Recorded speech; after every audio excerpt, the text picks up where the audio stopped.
Dear students, welcome to all. 12th standard subject zoology unit 3 chapter 8 topic microbes in industrial product.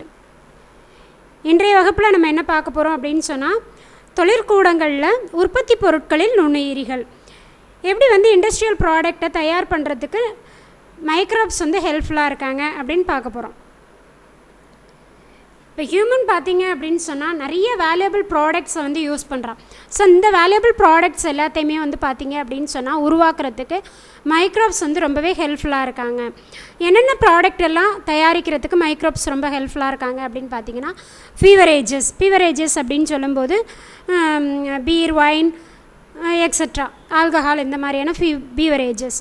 அடுத்து பார்த்திங்க அப்படின்னு சொன்னால் antibiotics அப்படின்னா நம்ம நோய்க்கு எதிராக கொடுக்கக்கூடிய ஒரு உயிர் எதிர்ப்பொருள் அப்படின்னு சொல்லக்கூடிய ஒரு மருந்து. ஸோ இந்த ஆன்டிபயாட்டிக்குமே பார்த்திங்க அப்படின்னா இண்டஸ்ட்ரியில் மைக்ரோப்ஸை பயன்படுத்தி நம்ம ப்ரொடியூஸ் பண்ணுறோம். அதே மாதிரி ஆர்கானிக் ஆசிட்ஸ், கரிம அமிலங்கள். அடுத்து பார்த்திங்க அப்படின்னா அமினோ ஆசிட்ஸ், விட்டமின்ஸ், பயோஃபியூல்னு சொல்லக்கூடிய உயிர் எதிர்ப்பொருட்கள், எஸ்சிபின்னு சொல்லக்கூடிய சிங்கிள் செல் புரோட்டீன், என்சைம்ஸ், நொதிகள், ஸ்டீராய்ட்ஸ், ஊக்க மருந்துகளெல்லாம் பயன்படுத்துகிறாங்க இல்லையா சில பேர். So steroids. அடுத்து வேக்சின்ஸ், தடுப்பு மருந்துகள், பார்மசூட்டிக்கல் ட்ரக்ஸ்,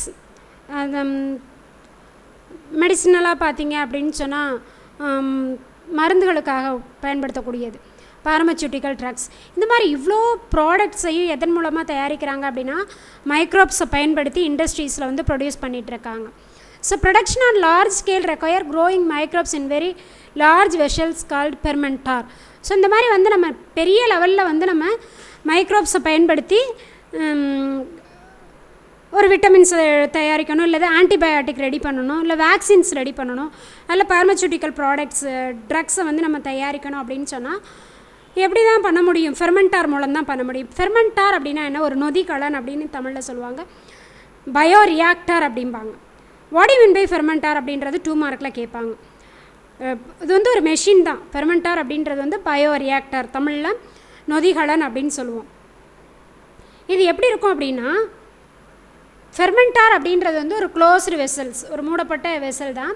இது எப்படி இருக்கும் அப்படின்னு சொன்னால், ஏரேஷன், போதுமான அளவு காற்று உள்ளே போய்ட்டு வெளில வர்ற மாதிரியான செட்டப்லாம் இருக்கும். அடுத்து பார்த்திங்க அப்படின்னு சொன்னால் டெம்பரேச்சர், அப்புறம் pH, acid base range control, and train or overflow vent to remove the waste biomass of cultured microorganisms along with their products. அதாவது என்ன அப்படின்னு பார்த்தீங்கன்னா, இப்போ உள்ளுக்குள்ளே நம்ம நிறைய கல்ச்சர் பண்ணுறோன்னு வச்சுக்கோங்க. அப்போ அதிகமாக ரொம்ப வழியும் போது வெளியில் போகிறதுக்கான ட்ரைனேஜ், இந்த ஓவர்ஃப்ளோ, இது வெளியில் அவுட்லெட் ஒன்று வச்சுருப்பாங்க. அதே மாதிரி இன்லெட், உள்ளுக்குள்ளே அனுப்புறதுக்கு ஒரு பாதை. ரொம்ப அதிகமாக, அளவுக்கு அதிகமாக நம்ம கல்ச்சர் பண்ணும்போது அது ரொம்ப வெளியில் போகணும் இல்லையா? ஸோ ஓவர்ஃப்ளோ வெண்ட், ஓவர்ஃப்ளோ தனியாக கசிஞ்சு வெளில போகிற மாதிரி ஒரு அவுட்லெட். இது எல்லாமே உள்ள ஒரு மெஷினுக்கு பேர் தான் ஃபெர்மெண்டார் அல்லது பயோரியாக்டார் அப்படின்னு சொல்லுவாங்க.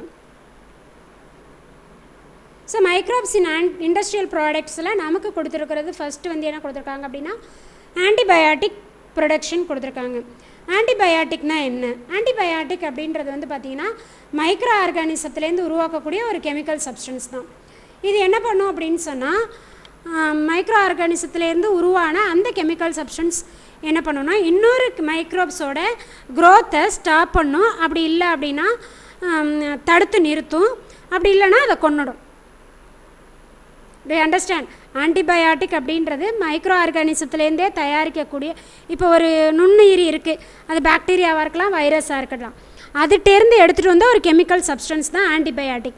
இந்த ஆன்டிபயாட்டிக் என்ன பண்ணும் அப்படின்னு சொன்னால், இன்னொரு மைக்ரோப்ஸை அதோட க்ரோத்தை ஸ்டாப் பண்ணலாம். அப்படி இல்லைனா அந்த மைக்ரோப்ஸை கில் பண்ணலாம். அப்படி இல்லைனா என்ன பண்ணலாம் அப்படின்னா அதோட டிசீஸ் காசிங் நேச்சரை அரெஸ்ட் பண்ணிடலாம். ஸோ இந்த மாதிரி பயன்படக்கூடியதான் ஆன்டிபயாட்டிக் அப்படின்னு சொல்லுவாங்க. Which can kill or retard the growth of other disease causing microbes even in low concentration. மிக குறைந்த அளவில் இருக்கும்போது கூட இன்னொரு மைக்ரோ ஆர்கானிசத்தோட செயலை தடுக்கலாம் அல்லது அதை கொன்னுடலாம் அப்படின்னு சொல்கிறாங்க. அதுதான் ஆன்டிபயாட்டிக். ஆன்டிபயாட்டிக்னா என்ன மீனிங் அப்படின்னா, எகெயின்ஸ்ட் லைஃப், உயிருக்கு எதிரானவை. அப்படின்னா என்னது? பர்டிகுலராக அந்த மைக்ரோ ஆர்கானிசத்துக்கு எதிரானது. Antibiotics are used to treat diseases such as plague தெரியும் இல்லையா, எர்சினியா பெஸ்டிஸ் அப்படின்ற இது ஏற்படுத்துது. புபோனிக் பிளேக், நிமோனிக் பிளேக்லாம் வருது அப்படின்னு சொல்கிறாங்க. ஸோ இந்த பிளேக்கை வந்து தடுக்கிறதுக்கு ஆன்டிபயோட்டிக்ஸ் வந்து யூஸ் பண்ணுறாங்க. அது மாதிரி மெனிஞ்சிட்டிஸ் அப்படின்னா மூளை காய்ச்சல்னு சொல்லுவோம் இல்லையா, பிரெயின் ஃபீவர். அப்புறம் டிப்தீரியா வந்து இந்த தொண்டை அடைப்பான்லாம் சொல்லுவாங்கள்ல. அடுத்து வந்து சிபிலிஸ் கிரந்தி நோயின்னு சொல்லுவாங்க. லெப்ரசி தொழு நோய், டியூபர்குலோசிஸ் டிபி காச நோய். இந்த மாதிரி இவ்வளோ நோய்களை வந்து சரி பண்ணுறதுக்கு ஆன்டிபயோட்டிக்ஸ் வந்து யூஸ் பண்ணுறாங்க. செல்மன் வேக்ஸ்மேன் அப்படின்ற சயின்டிஸ்ட் ஒருத்தர் இருந்தாங்கம்மா. அவங்க பார்த்தீங்க அப்படின்னு சொன்னால் ஸ்ட்ரெப்டோமைசின் அப்படின்ற ஆன்டிபயோட்டிக்கை கண்டுபிடிச்சவங்க. ஸ்ட்ரெப்டோமைசின் அப்படின்ற ஆன்டிபயோட்டிக்கை டிஸ்கவர் பண்ணவங்க பேர் என்ன? செல்மன் வேக்ஸ்மேன். இந்த செல்மன் வேக்ஸ்மேன் அப்படின்ற சயின்டிஸ்ட் வந்து ஸ்ட்ரெப்டோமைசின்ங்கிற ஆன்டிபயோட்டிக்கை கண்டுபிடிச்சாங்க. அது மட்டும் இல்லாமல் உயிர் எதிர்பொருள் அப்படின்னு சொல்லக்கூடிய ஆன்டிபயோட்டிக்குங்கிற டேர்மை ஃபஸ்ட்டு யூஸ் பண்ணவங்களும் இந்த செல்மன் வேக்ஸ்மேன்கிற சயின்டிஸ்ட் தான். எந்த இயர் வந்து அவர் அந்த ஆன்டிபயோட்டிக்ங்கிற டேர்மை யூஸ் பண்ணார் அப்படின்னு பார்த்தீங்கன்னா 1943 யூஸ் பண்ணார். எல்லாருக்குமே நல்லா தெரியும், மருந்துகளின் ராணி அப்படிங்கும்போது பென்சிலின்னு சொல்லுவீங்க. பென்சிலினை வந்து பென்சிலின் நொட்டேட்டம்ங்கிற ஃபங்கஸ்லேருந்து கண்டுபிடிச்சோம். அலெக்சாண்டர் ஃப்ளெமிங் தான் அதை கண்டுபிடிச்சார். இது எல்லாருக்குமே இந்த ஹிஸ்ட்ரி எல்லாருக்குமே தெரியும் இல்லையா. ஸோ இப்போ அலெக்சாண்டர் ஃப்ளெமிங் பற்றி தான் அடுத்த பேராகிராஃபில் பார்க்க போகிறோம். அலெக்சாண்டர் ஃப்ளெமிங் என்ன பண்ணிகிட்டு இருந்தாங்க அப்படின்னா, ஒரு கிரேட் சயின்டிஸ்ட் உங்களுக்கு தெரியும். இவர் வந்து ஸ்டெபைலோகாக்கை அப்படின்ற பாக்டீரியாவில் வந்து ரிசர்ச் பண்ணிகிட்டு இருந்தார். இப்போ ரிசர்ச் பண்ணிகிட்டு இருக்கும்போது ஜஸ்ட் அப்சர்வ் பண்ணிகிட்ருக்காரு. அப்போ என்ன நடந்திருக்கு அப்படின்னு சொன்னால், ஒரு கிளாஸ் பிளேட் இருந்திருக்கு. அந்த கிளாஸ் பிளேட்டில் பார்த்தீங்க அப்படின்னு சொன்னால், அந்த பிளேட்டை வந்து அவர் நல்லா வந்து ஸ்டெர்லைஸ் பண்ணலை, சுத்தம் பண்ணலை. ஸோ ஒழுங்காக சுத்தம் பண்ணாமல் இருந்த அந்த கிளாஸ் பிளேட்டில் வந்து பார்த்தீங்க அப்படின்னா பச்சை கலரில் வந்து ஃபங்கஸ் வந்து வளர்ந்துருக்கு.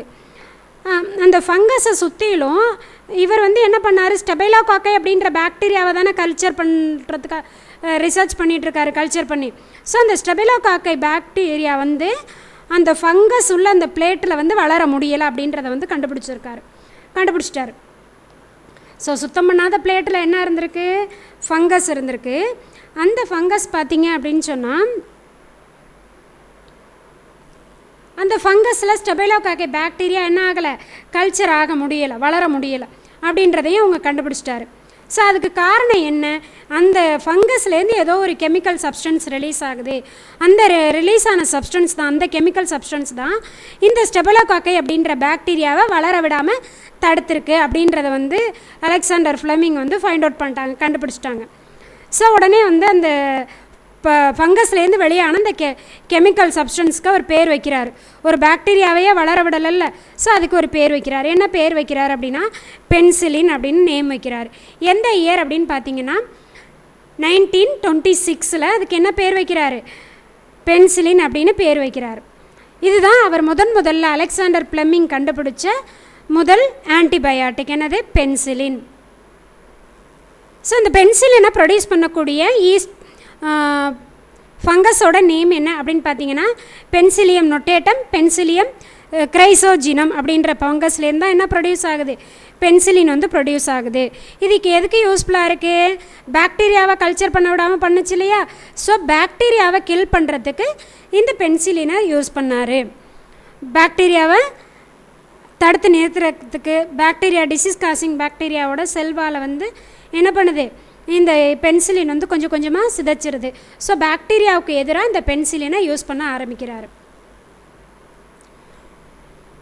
பென்சிலின் அப்படின்றது பார்த்தீங்க அப்படின்னா கியூன் ஆஃப் ட்ரக், மருந்துகளோட ராணி. 1 மார்க்கில் அடிக்கடி கேட்பாங்க. கியூன் ஆஃப் ட்ரக் யாருமா, பென்சிலின். அலெக்சாண்டர் ஃப்ளெமிங்க்கு அப்புறம் எர்னஸ்ட் செயின் அண்ட் ஹோவார்டு பிளாரி அப்படின்ற 2 சயின்டிஸ்ட் வராங்க. அவங்க வந்து அடுத்து பார்த்தீங்க அப்படின்னா இவர் கண்டுபிடிச்ச பென்சிலின் ட்ரக்கை வந்து அடுத்து வந்து அவரும் அந்த பென்சிலின் ஆன்டிபயோட்டிக்கை வந்து மேம்படுத்தி அதில் இன்னும் என்னென்னலாம் கண்டுபிடிக்கலான்னு பார்க்குறாங்க. இது வந்து ஒரு உயிர் எதிர்பொருளாக அவங்க வந்து மாற்றுறாங்க. ஸோ அதனால தான் வந்து பென்சிலினை என்ன சொன்னாங்க, கியூன் ஆஃப் ட்ரக் அப்படின்லாம் சொன்னாங்க.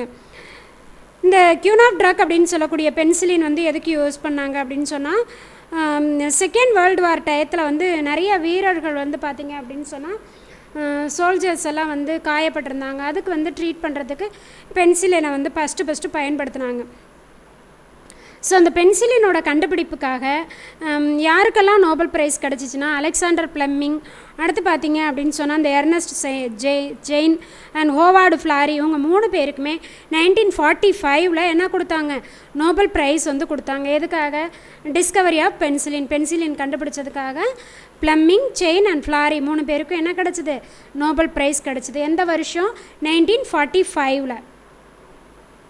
ஆன்டிபயாசிஸ் அப்படின்னா என்ன அப்படின்னா ஆன்டிபயாட்டிக்கோட ப்ராப்பர்ட்டி. ஆன்டிபயாட்டிக் என்ன பண்ணும் அப்படின்னா to kill the microorganism. எந்த ஒரு நுண்ணுயிரியையும் கொல்லக்கூடிய தன்மை ஆன்டிபயாட்டிக் இருக்கோ அதுதான் என்ன சொல்கிறோம், ஆன்டிபயோசிஸ் அப்படின்றோம். ப்ராட் ஸ்பெக்ட்ரம், நேரோ ஸ்பெக்ட்ரம்னு ரெண்டு தான் வந்து ஆன்டிபயாட்டிக்காக கிளாஸிஃபை பண்ணலாம். ப்ராட் ஸ்பெக்ட்ரம் ஆன்டிபயாட்டிக்னா act against a wide range of disease causing bacteria. அதாவது அதிக லெவலில் நுண்கிருமிகளை கொல்றதுக்கு பயன்படுத்தக்கூடியது தான் ப்ராட் ஸ்பெக்ட்ரம். அதே மாதிரி நேரோ ஸ்பெக்ட்ரம் அப்படின்னா குறைஞ்ச அளவில் ரொம்ப கம்மியான குறிப்பிட்ட நோய்களை மட்டுமே தோற்றுவிக்கக்கூடிய பாக்டீரியாவை கொல்லக்கூடியது தான் நேரோ ஸ்பெக்ட்ரம் ஆன்டிபயாட்டிக்ஸ். ப்ராட் ஸ்பெக்ட்ரம்னா நிறைய நோய்களை உண்டாக்கக்கூடிய பாக்டீரியாவை கொண்டா அதுக்கு பேர் broad spectrum antibiotic. Discovery of penicillin, the great legend Alexander ஃப்ளெமிங்கோட பிக்சர் மாதிரி. Penicillium chrysogenum. அடுத்து பாருங்கள் ஸ்டெபிலோகாக்கஸ் ஆரியஸ். டூ யூ நோவில் என்ன கொடுத்துருக்காங்க அப்படின்னா சில பேருக்கு பார்த்தீங்க அப்படின்னா பென்சிலின் வந்து யூஸ் பண்ணும்போது அலர்ஜி, ஹைப்பர் சென்சிட்டிவிட்டி இருக்கும். குமட்டல், அதாவது நாசியா, வாமிட்டிங், வீசிங், இதெல்லாமே உங்களுக்கு சில பேருக்கு வந்து கார்டியோவாஸ்குலார் கொலாப்ஸ் இதெல்லாமே வந்துடும். அதாவது இரத்த நாளத்தில் வந்து ஏதாவது பிரச்சனை இந்த மாதிரிலாம் வந்து வந்துடும். ஸோ வந்து அலர்ஜியை கண்டுபிடிக்கிறதுக்காக எல்லாருக்குமே பென்சிலின் ஒத்துக்காதா அப்படின்றதுக்கு என்ன பண்ணுவாங்க அப்படின்னா டாக்டர் போன உடனே பென்சிலின் இன்ஜெக்ஷன் ஒன்று கையில் போட்டுருவாங்க. கையில் போட்டுட்டு முன்கையில் போட்டுருவாங்க. அப்படி போட்டதுக்கப்புறம் ரொம்ப கம்மியான அளவு தான், வீரியம் குறைந்த மருந்தை தான் செலுத்துவாங்க. நோயாளிக்கு வந்து மருந்து ஒத்துக்கறல, ஏதாவது அரிப்பு இருக்குது, இப்போ ஒத்துக்கலை அப்படின்னா அந்த இடம் செவந்து அரிக்க ஆரம்பிச்சிடும். ஸோ அந்த மருந்து ஒத்துக்காது. ஸோ அதை யூஸ் பண்ண மாட்டாங்க. இல்லை எந்த பிரச்சனையுமே இல்லை, அவருக்கு எந்த சிம்டம்ஸுமே வரல அப்படின்னா ஃபர்தராக வந்து பென்சிலினே யூஸ் பண்ணுவாங்க. அடுத்து கொடுத்துருக்கிறது டெட்ராசைக்ளின். இது வந்து டெட்ராசைக்ளின் அப்படின்றது வந்து ப்ராட் ஸ்பெக்ட்ரம் பாக்டீரியோஸ்டாட்டிக் ஆன்டிபயாட்டிக். இப்போ வந்து பார்த்திங்க அப்படின்னா எப்படி ப்ராட் ஸ்பெக்ட்ரம் நேரோ ஸ்பெக்ட்ரம் அப்படின்னு பிரித்தோமோ அதிக அளவில் நோய்களை ஏற்படுத்தக்கூடியதை கில் பண்ணக்கூடிய ஆன்டிபயாட்டிக் பேர் ப்ராட் ஸ்பெக்ட்ரம். நேரோ ஸ்பெக்ட்ரம்னா குறைந்த அளவு நோய்களை ஏற்படுத்தக்கூடிய பாக்டீரியாக்களை கொல்லக்கூடியது நேரோ ஸ்பெக்ட்ரம்னு பார்த்தோம். அதே மாதிரி ஆன்டிபயாட்டிக்கில் 2 டைப் இருக்குது, பாக்டீரியோஸ்டாட்டிக், பாக்டீரியோசைடல் அப்படின்னு.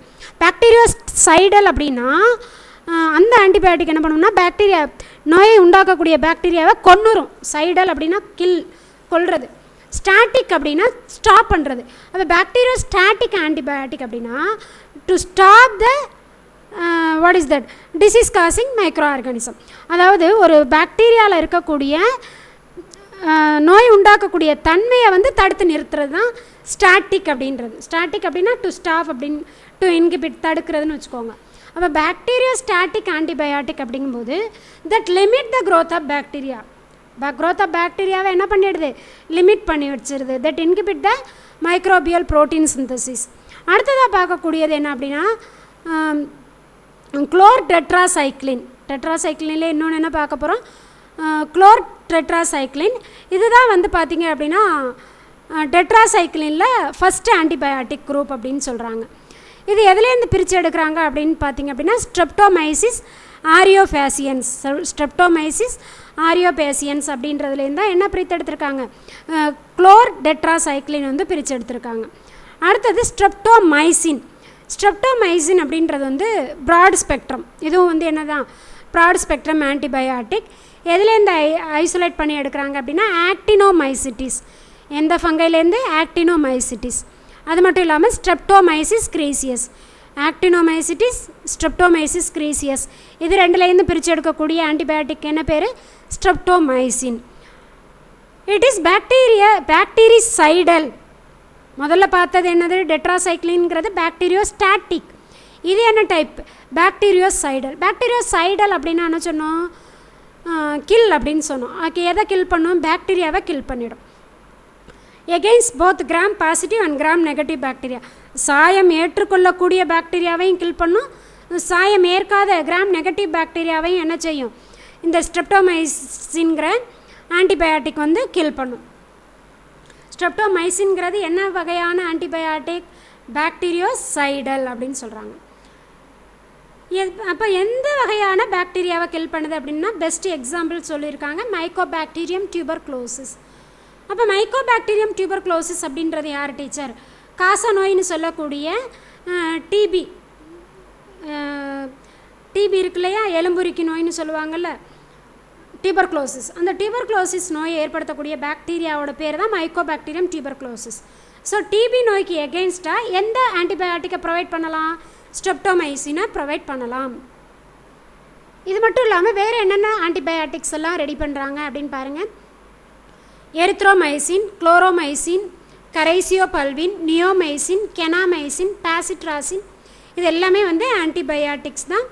மைக்ரோப்ஸ்லேருந்து ப்ரிப்பேர் பண்ணுறாங்க. இது எல்லாமே மைக்ரோபியல் ப்ராடக்ட் தான்.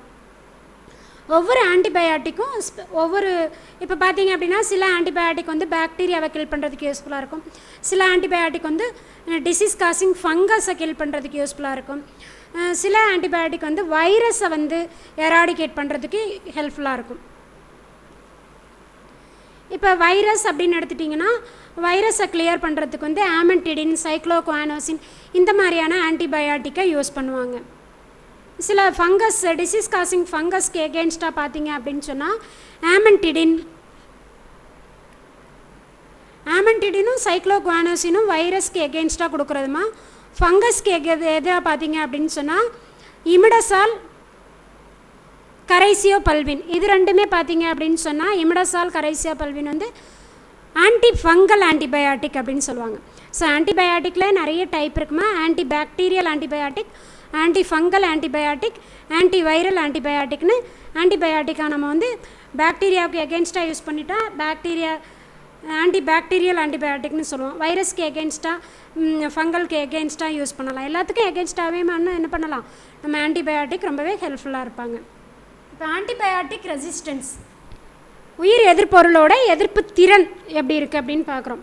இப்போ ஆன்டிபயாட்டிக்கும் வந்து நம்ம குறிப்பிட்ட அளவு தான் எடுத்துக்கிறணும், அதிக அளவுலையும் எடுத்துகிட்டு இருக்கக்கூடாது. அப்புறம் அந்த மாதிரி அதிக அளவில் வந்து டாக்டரோட ப்ரிஸ்கிரிப்ஷன் இல்லாமலாம் எடுத்துக்கும்போது அது என்ன ஆகும் அப்படின்னு சொன்னால், ஆன்டிபயாட்டிக் அதிகமாக எடுத்துக்கும்போது அந்த ஆன்டிபயாட்டிக்கு எகெயின்ஸ்டாகவே நம்ம பாக்டீரியா வந்து வளர ஆரம்பிச்சிடும். ஏற்றுக்கிட்டு அதையும் டாலரேட் பண்ணிகிட்டெல்லாம் வளர ஆரம்பிச்சிடும். ஸோ வந்து ஆன்டிபயாட்டிக் எடுத்துக்கிறதுலையும் வந்து கொஞ்சம் வரைமுறை ரெஸ்ட்ரிக்ஷன் வேணும். ஆன்டிபயாட்டிக் ரெசிஸ்டன்ஸ் அப்படிங்கும்போது occurs when bacteria develop the ability to defeat the drug design to kill or inhibit their growth. இப்போ ஆன்டிபயாட்டிக் ரெசிஸ்டன்ஸ் அப்படின்னா என்ன? பாக்டீரியா உள்ளே எவ்வளோ டெவலப் ஆகிட்டு இருக்கோ அந்த பாக்டீரியாவுக்கு எகெயின்ஸ்டாக வந்து ஆன்டிபயாட்டிக் செயல்படணும். அது பாக்டீரியாவோட க்ரோத்தை வந்து ஸ்டாப் பண்ணணும், அப்படி இல்லைன்னா பாக்டீரியாவை கில் பண்ணணும். இது நார்மல். அதே நேரத்தில் வந்து அளவுக்கு அதிகமாக எடுத்துக்கும் போது பெரிய ஒரு ஆபத்தில் கூட கொண்டு போய் விட்டுரும் இல்லையா. மிஸ்யூஸ் பண்ணாலோ அல்லது அதிகப்படியான ஆன்டிபயாட்டிக் எடுத்துக்கும் போது as well as poor infection prevention control. So இந்த மாதிரி இருக்கும்போது என்ன ஆகிடுது அப்படின்னு சொன்னால் ஆன்டிபயாட்டிக் ரெசிஸ்டன்ஸ் வந்து பார்த்திங்க அப்படின்னா ஃபெயிலியர் ஆகிட்டு பாக்டீரியா அதுக்கு எகெயின்ஸ்டாக வந்து என்ன பண்ண ஆரம்பிச்சிது, காம்பீட் பண்ணி வாழ ஆரம்பிச்சிடும். ஸோ அது வெரி டேஞ்சரஸ் இல்லையா. So antibiotics should be used only when prescribed by certified health professional. Doctors வந்து ப்ரிஸ்கிரைப் பண்ணால் மட்டும்தான் என்ன பண்ணணும், ஆன்டிபயாட்டிக் யூஸ் பண்ணணும். அதை விட்டுட்டு சும்மா ஆன்டிபயாட்டிக்ஸ் எல்லாம் நம்ம எடுத்துக்கக்கூடாது. when the bacteria become resistant, antibiotics cannot fight against them and bacteria multiply. ஏன்னாயிடும் ஆன்டிபயாட்டிக் வந்து அளவுக்கு அதிகமாக எடுத்துக்கும் போது ஏன்னா பாக்டீரியா வந்து அதை என்னாயிடும் டாலரேட் பண்ணி வாழ ஆரம்பிச்சிடும். ஆன்டிபயாட்டிக்கால் பாக்டீரியாவை கொல்ல முடியாது. ஸோ பாக்டீரியா வந்து மல்டிப்ளை ஆக ஆரம்பிச்சிருவாங்க. Narrow spectrum antibiotic are preferred over broad spectrum antibiotic. அதிக அளவில் எதை தான் ரெஃபர் பண்ணுறாங்க, எதுக்கு முன்னுரிமை கொடுக்குறாங்க அப்படின்னு பார்த்தீங்கன்னா நேரோ ஸ்பெக்ட்ரம் ஆன்டிபயாட்டிக் வந்து அதிக லெவலில் வந்து முன்னுரிமை கொடுக்குறாங்க. ஏன் அப்படின்னா they effectively and accurately target specific pathogenic organisms. அந்த குறிப்பிட்ட இப்போ வைரஸா பாக்டீரியாவா எந்த ஆர்கனில் எந்த இடத்துல பாதிச்சிருக்கு அப்படின்றத வந்து நேரோ ஸ்பெக்ட்ரம் ஆன்டிபயாட்டிக்ஸ் வந்து ஈஸியாக கண்டுபிடிச்சி அழிக்குது இல்லையா, ஸோ அதனால் நேரோ ஸ்பெக்ட்ரம் தான் அதிகப்படியாக வந்து யூஸ் பண்ணுறாங்க. And are less likely cause the resistance. Next கொடுத்துருக்கிறது super bug is a term used to describe the strain of bacteria that are resistant to majority of antibiotics commonly used today. Super bug அப்படின்ற term வந்து எதுக்கு use பண்ணுறாங்க, super bug அப்படின்ற term எதுக்கு use பண்ணுறாங்க, super bug அப்படின்றது வந்து ஒரு பாக்டீரியாவோட மாறுபாடு தான். பாக்டீரியாவோட நேம் தான் சூப்பர் பக். தமிழில் சொல்லும்போது பாக்டீரியாவோட திரிபு அப்படின்னு சொல்லுவாங்க. இந்த சூப்பர் பக் அப்படின்ற டேர்ம் எதுக்காக யூஸ் பண்ணுறாங்க அப்படின்னா, இந்த பாக்டீரியா பார்த்தீங்க அப்படின்னு சொன்னால் resistant to majority of antibiotics. ஆன்டிபயாட்டிக்கு இதுக்கு என்னவாக இருக்குது, எதிர்ப்பு திறன் பெற்ற ஒரு பாக்டீரியாவாக இருக்கிறதுனால அதுக்கு என்ன டேர்ம் கொடுத்துருக்காங்க, சூப்பர் பக் அப்படின்ற டேர்ம் வந்து கொடுத்துருக்காங்க. Thank you students. இன்றைய வகுப்பில் நம்ம என்ன பார்த்தோம் அப்படின்னு சொன்னால், இண்டஸ்ட்ரீஸில் மைக்ரோப்ஸ் வந்து நமக்கு எப்படியெல்லாம் ஹெல்ப்ஃபுல்லாக இருக்குது அப்படின்றத பற்றி பார்த்தோம். அதில் ஆன்டிபயாட்டிக் ப்ரிப்பரேஷன்ஸ் பற்றி, ஆன்டிபயாட்டிக்ஸ் வந்து எப்படிலாம் நமக்கு ஹெல்ப்ஃபுல்லாக இருக்குது அப்படின்றத மட்டும் பார்த்தோம். நெக்ஸ்ட் வீடியோ என்ன பார்க்க போகிறோம் அப்படின்னு சொன்னால், ஃபெர்மெண்டேஷன் பற்றி நெக்ஸ்ட் வீடியோவில் பார்க்கலாம். ஃபெர்மெண்டட் ஃபீவரேஜஸ் அப்படின்ற டாபிக் நெக்ஸ்ட் வீடியோ பார்க்க போகிறோம். Thank you students. Thank you to all.